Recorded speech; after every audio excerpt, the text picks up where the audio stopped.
Hey, what's up everybody, it's BaldGuyAce, and I am super excited because today I am starting a brand new series where I'm going to be creating very simple and easy to follow guides that tell you guys how to do super useful and helpful things in Hypixel Skyblock. The first of these guides is going to be how to build a 161 by 161 melon or pumpkin farm. As you can see right here, my farm is entirely pumpkin, but you can choose to make it melon, half pumpkin, or whatever you like. And by following my guide, you can create this farm in just 7 simple steps. I'm going to get right into it, but if you find this video useful, it would be super awesome if you could leave a like and a comment below the video.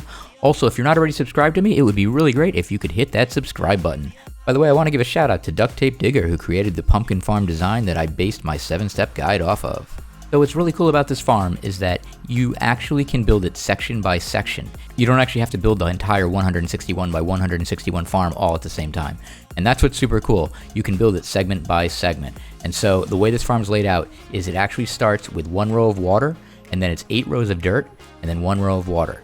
Then 8 rows of dirt, and then 1 row of water, and then the same thing continues all the way down. So all you have to do is build the segments that you currently want to build, and then you can come back at a future time and build the remaining segments. And so as you see here, I have most of my farm already built, but today in this video I'm going to actually build another segment down here. So for the purposes of the remainder of the video, we're going to act as if the border of my island is right to the left of me right there. So now that you've seen an overview of what the farm will eventually look like, we can start with these 7 steps. So step 1 is to build a border all the way around your island. That is 161 by 161, and you want to do this using dirt blocks. However, you can use any blocks that you prefer.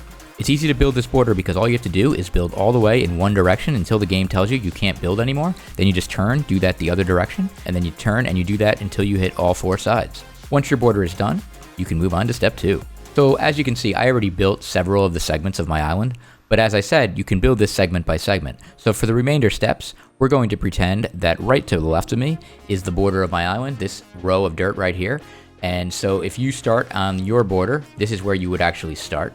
And so for step 2, you want to fill in all of the segments that you want to currently build with dirt. And so as I said before, you want actually 1 row of water and then 8 rows of dirt. But even in the row of water, you still want to build 1 row of dirt. It's just that in order to fit the water, you actually want to build this layer of dirt 1 block lower.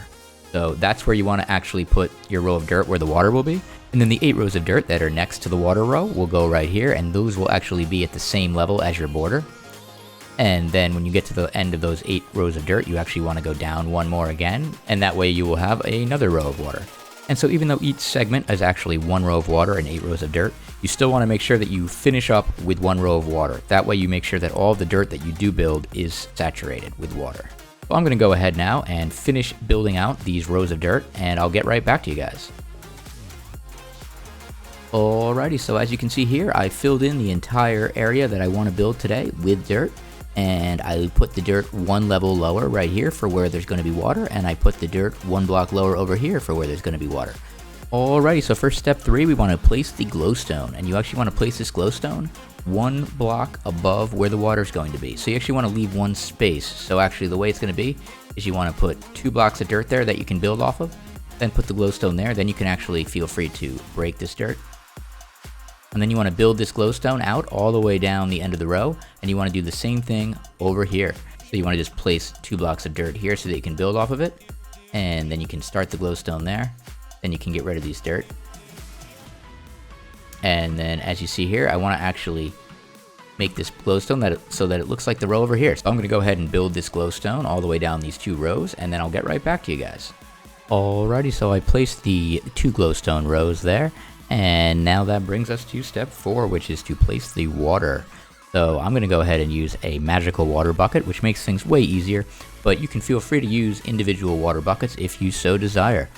So all you have to do now is place the water into these 2 trenches that you built, or however many trenches you decided to build so far in your farm. What you don't need to worry about is placing water in every single source block. You can actually just place the water so that there's some bit of water on every block. Even if some of the water is flowing away, that's actually alright. So I'm going to finish up placing water in these 2 trenches, and then I'll get right back to you. Alrighty, so as you see here, I filled in these 2 trenches with water, and that brings us to step 5. So for step 5, we want to till the land. So I'm going to use my diamond hoe. So what you want to do is you want to till the land that's right next to the water. Then you want to skip 2 spaces. Then you want to till the next 2 spaces, and you're going to do this all the way down these 2 rows. And then you want to actually go to the next water, and you want to till the land right next to that as well. So what you essentially do is you leave 2 spaces here for a row of pumpkins or melons, and then you skip 2, and then you have another 2 spaces for another row of pumpkins or melons. And so you want to take these 4 rows that I just started tilling, and you want to till them all the way down the rest of your farm. So I'm going to do that right now, and then I will get right back to you. Alrighty, so I finished tilling the land, as you can see here, and that brings us to step 6. And step 6 is to place stone slabs over all of the areas where you're going to be planting seeds. And you're going to be planting seeds over all of this tilled land. And so the reason that I chose stone slabs is because you can actually take stone and you can basically double it into stone slabs, and so it's fairly cheap to do. And it also looks better because, as you can see right here, I'm going to actually go up 3 spaces, so 1.5 blocks worth for each row. And this allows a little bit of the glowstone to kind of shine through. I don't know if that's actually necessary, but just to be safe, I figured I'd do it, and it also looks pretty cool. And so you want to have the stone slabs with 1 block of space between them and the seeds. That way you leave room for the seed to actually grow, but you also prevent any mobs from spawning and actually trampling the seeds. And so I'm going to go ahead and I'm going to bring all 4 of these rows down all the way through my farm, and I will get right back to you guys. Okay, so as you see here, I built all of the stone slab barriers that are hovering over where I'm going to be placing the seeds. This will prevent any mobs from trampling the seeds. It'll also make it so that when you're traveling through here, breaking your pumpkins or breaking your melons, you'll be able to go on the side here and you won't accidentally walk over all of your seeds.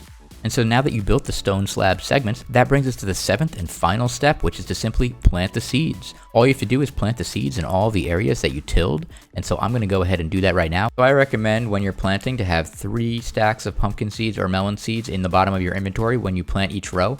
That way when you get to the end of the row, you know that you should have 35 seeds left, assuming that you're building your farm the same way that I'm building mine. If you do have 35 seeds, you know you did it right, but if you don't, you know that you may have left a hole somewhere and you want to go back and find that hole so that way you can get all your seeds planted. I'm going to go ahead and finish planting these seeds and I'll see you guys in a minute. Okay, so I just finished the 7th and final step, which was to plant the seeds. And look at that. This segment is now totally finished, and if I wait a few minutes, it will end up looking like all of the segments in the rest of this farm. Look at this, guys. And so there you go. Congratulations, by the way. If you were following along, you will have also built a segment of your pumpkin farm or melon farm. And if you continue, you can actually build the entire farm 161 by 161. So thanks a lot, guys, for watching this video. I really hope it helped you guys out. And if it did, it would be great if you could leave me a like and also comment down below in the video. By the way, guys, I plan on creating many more guides that are similar to this one. So if you want some more Hypixel Skyblock guides, it would be super awesome if you're not already subscribed, if you could subscribe to my channel. It would really help me out. Thanks so much, guys, for watching. I really appreciate it, and until my next video, I'm BaldGuyAce, reminding you to embrace the baldness.